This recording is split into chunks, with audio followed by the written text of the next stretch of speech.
To check Wi-Fi function on your Samsung Galaxy S24 Ultra, swipe down the top of the screen and then tap setting icon.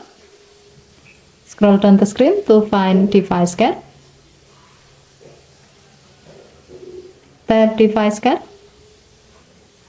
Scroll down the screen. Under additional care section, tap diagnostic. Under phone section, tap phone diagnostic. Now turn on Wi-Fi on your phone.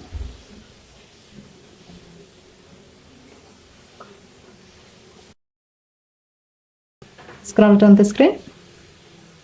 Next, tap Wi-Fi. Your phone will check all available Wi-Fi network and inform you how many Wi-Fi network available and how strong the signal strength.